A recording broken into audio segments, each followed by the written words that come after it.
Сәлем достар, бүгін видео шақыру жасап үйрететін боламын. Ең оңай видео шақыру жасап үйретемін. Ол үшін сіздерге екі приложение керек болады: Pinterest және CapCut. Pinterest'ті уже білесіздер, иә? Соған кіріп, поиске пригласительные детские шаблоны деп жазасыздар. сөйтсе сіздерге неше түрлі детский нелер шығады. Пригласительный. Мен олай жасағым келіп тұр. Мінекей осындай ұнап тұр, осыған кіремін.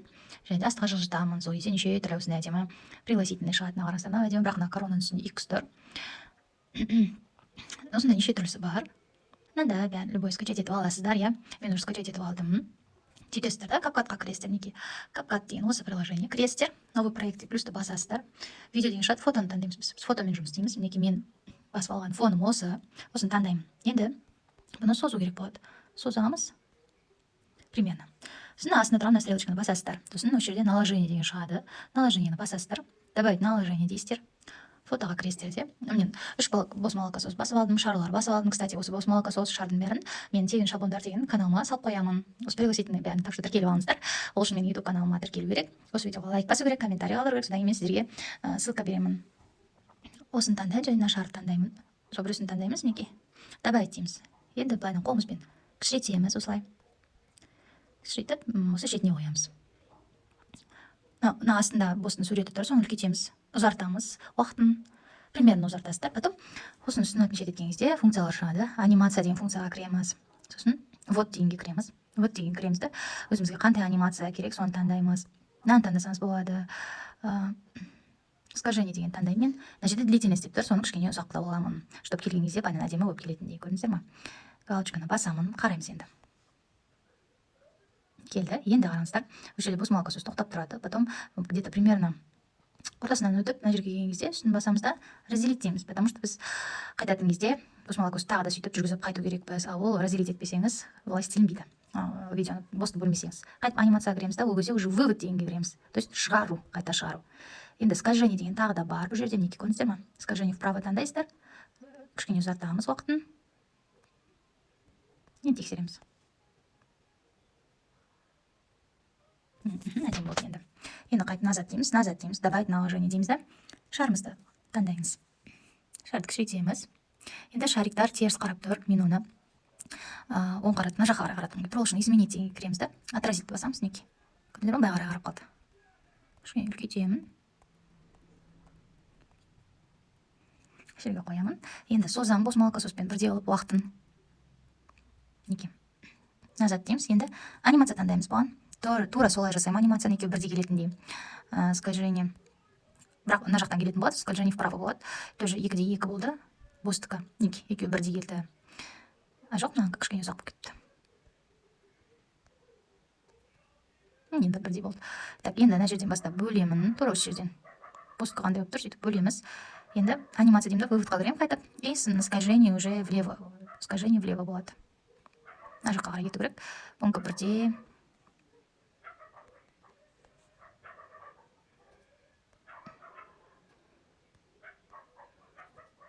Бірде 5 болды екен, бірдей болды. Енді қараймыз. Көрдіңіздер ме? Бірдей келіп, бірдей кетіп жатыр. Енді ең бірінші тойға шақыру деп жазамыз. Тағы да назад дейміз. Мына жерде главный функциялар шығады. Тексті басамыз. А+ деген добавить тексті басамыз да. Тойға шақыру дейміз. Шақыру. Стильге кіреміз. Енді бұл жерде шрифт таңдаймыз. Кстати, айфонда CapCutқа қазақша шрифттер жазылмайды. Ал Androidта CapCutқа қазақша шрифттер жазылады. Сол жер жақсы. Бұл жерде екі шрифт қана бар. Қазақшаға келетін италик плюсы. Италик дейміз. Цветін таңдаймыз астында. Голубой таңдаймын. Галочка. Енді карандашты таңдап осылай жасаймын. Тойға шақыру деп. Кішкене үлкейтемін. Енді астында текстқа қатысты нелер шығып тұр, функциялар. Енді анимацияға кіреміз тоже.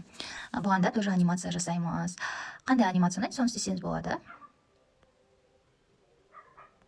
Неше түрлі бар, былай келетін, былай келетін. Неше түрлісі бар, в общем. Қайсысы ұнайды, соны таңдайсыздар. Мына жерде уақыты тез болып тұр слишком. Мына жерде длительность қалай келу керек, мінекей. Бүйтіп ұзартсаңыз асықпай өстіп келеді. Осыны таңдаймын.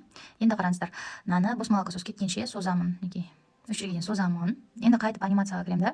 Вывод дегенге кіреміз. То есть қайтып қалай текстіміз қалай келеді, солай кету керек қой. Бағана қайсысын таңдадым? Волна внутрь таңдаппын. Енді выводқа кіремін да. Сол волнаны іздеймін, волна изнутри таңдаймыз. Сөйтеміз да, қайтып 1,5 қоямын, мінекей. Келу кету бірдей болады сөзде. Енді көреміз. тойға шақыру. Әдемі болды.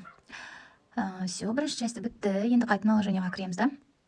Бос молоко сосын екіншісін таңдаймыз. Мынаны таңдаймын. Добавить деймін. Енді бұны жоғары қарай қоямын.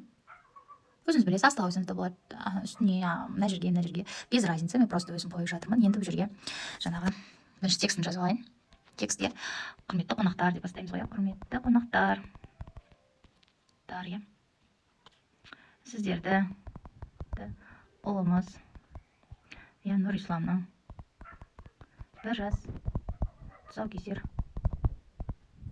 тойына арналған. Так, мынаны қараңыздар, ұзын болып кетті, текст үшін барамыз да. Былайынан жостасаңыз болды, тойына арналған. Так, құрметті қонақтар, сіздерді кішкене төмен түсіремін. Арналған. Так, ақ дастарханымыздың қадірлі қонағы болуға шақырамыз. Осылай болады. Так, енді назад дейміз, тағы да наложениеға кіреміз да. Жаңағыдай шар таңдаймын, тағы да бір шар таңдаймын. Мына шар таңдаймын, кішірейтемін. Бұны астыға қарай қоямын уже. Мына жерге қарай. Үш жерге қоямын. Так, енді так созамыз. Енді анимация таңдаймыз. Бос молокососқа басқа бір анимация вот дейміз. Так, басқасын таңдайық енді. Мынаны таңдайын.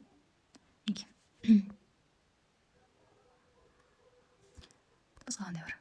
Мынада бар. Мини-зум дейді.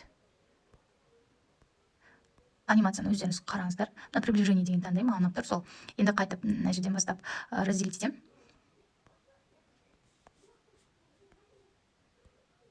Мына жерден бастап бөлем тағы да. Разделить деп сөйтем да. Вывод анимацияға кіріп выводқа кірем уже. Выводқа кірем да, приближениені тағы басам. Или отдалениені таңдаймыз ол кезде. Отдалениені таңдаймын да, бағана қаншаға қойдым? Қойып көрейін қазір. Все. Так, енді шарға да тура солай жасаймыз. Вот дейміз да. Приближение таңдаймын тоже. Неше минут болып кетті? 2 секундқа салайын. Болсын приближениесін. Так, шарға да тура солай жасаймыз. Вот, 2 секунд қыламыз. Так, мына жерден разделить дейміз. Так, бұл жерден разделить деймін қазір. Кішкене созамын. Анимацияға кіріп, выводқа кірем да, отдаление деймін. Так, отдаление неге? 1,5-ға қойдым бағана. 1,5-ға қоям. Жоқ, одан көп болып тұр. Так, приближение.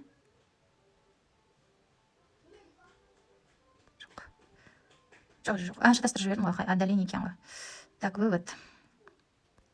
Отдаление. 1,5. Енді бірдей болды екеуі. Так, енді текстімізға кіреміз. Қайтып. Так. Текст. Құрметті қонақтарды созамыз. Мына жерге шейін. Енді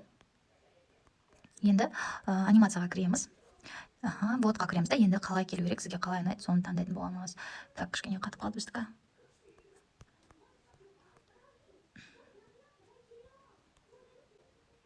Мынашын таңдай салайын. Так, скольжение деген таңдадым. Мен мына жаққа тоже скольжение таңдаймын, чтобы екеуі кететін кезде бірдей кететіндей. И скоростын кішкене көбейтеміз. Мына айтамыз, чтобы адамдар оқып үлгеретіндей. Так, енді тексереміз.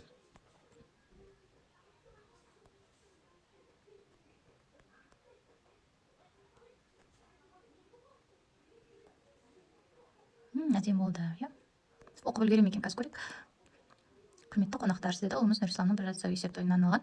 Оқып кішкене үлгермейтін сияқты кішкене жатайын. Арналған дастарханымыздың қонағы болуға шақырамыз. Как раз бірдей болды. Енді қайта наложениеға кіреміз. Енді добавить етеміз. Мына соңғысын таңдаймын. Так, наложение. Мынаны ұзартамыз. Так, қайта наложениеға кіреміз. Мына шар таңдаймын енді. Так, уже местоположениесін кішкене ауыстырамыз. Мынаны қоямын. Мынаны енді мына жерге қойғым келіп тұр. Енді бұл жол мекен-жай анау жазамыз, иә. Тексті жазбай ақ қояйын. Уақыт көп кетіп қалады. Уже біраз уақыт болып кетті. Тексті өздерің жаза аласыздар. Соңғы анимацияны көрсетейін. Иә, баланы осымен бітіргім келіп тұр. Так, кішкене үлкейтсеңіз болады.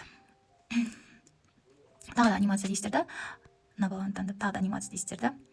Вот деп, любой өзіңізге ұнаған таңдайсыздар. Былай келетін болған жоқ бізде әлі. Осылай келетін қылып таңдайсыздар. Неше минут. 2 минут или видеоңыз қанша ұзақтық болады соған байланысты. Так, мына жаққа келеміз да, басамыз үстін, разделить дейміз да, уже анимацияға кіріп, выводты басамыз да, жаңа астынан келді ғой, бағана. Неге енді искажение не істейсіздер, сөйтіп, где-то 1,5 секунд таңдайсыздар. Неге? Әдем болды. Енді то же самое неге шарға. Шар уже төбеден келеді, сондықтан төбеден 2 секунд тоже. Неге? Так, бөлесіздер. Разделить деп нәрседен. И анимацияға кіріп, вывод дейсіздер тоже. Так, искажение вниз емес, вверх болады, қайтып вверх кетеді, ол 1,5-ға қоясыздар. Все, енді басынан бастап көрейік. Музыка қоймадық, айтпақшы, музыка қоясыздар. Так, ютубқа кіреміз да. Жазира Байырбекова тұсаукесер деп жазасыздар. Сосын ссылкасын поделиться деп, копировать ссылку деп скачать етіп аласыздар. Сөйтіп телеграмға кіресіздер. Телеграмда Газила Дон Лаудер, как произносится, білмеймін. В общем, осындай Газила деп тересіздер, сразу шығады. Соған кіресіздер. Бұл любой жерден, соцсеттің бәрінен сіздерге видео скачивать етіп береді. Ошын стартты басасыздар да, потом неке. Мен уже жаздым. Старт деп жібересіз. Выберите язык дейді. Сосын уже ссылка жіберіңіз дейді. Соның мына жерге ссылканы ставить етесіздер, жібересіздер, сразу сіздерге мінеке. Размерін ең кішкентайында или болмаса аудио, бізге аудио ғана керек, аудиосын жібереді, аудиосын скачать етеміз да. Былай істейсіздер енді. Басасыздар, выбрать дейсіздер да. Мына үшінші тұрған стрелканы басасыздар. Сосын мына жерде приложениялар шығады. Соны басқан кезде CapCut деп уже шығып тұрады. Неге CapCutқа ең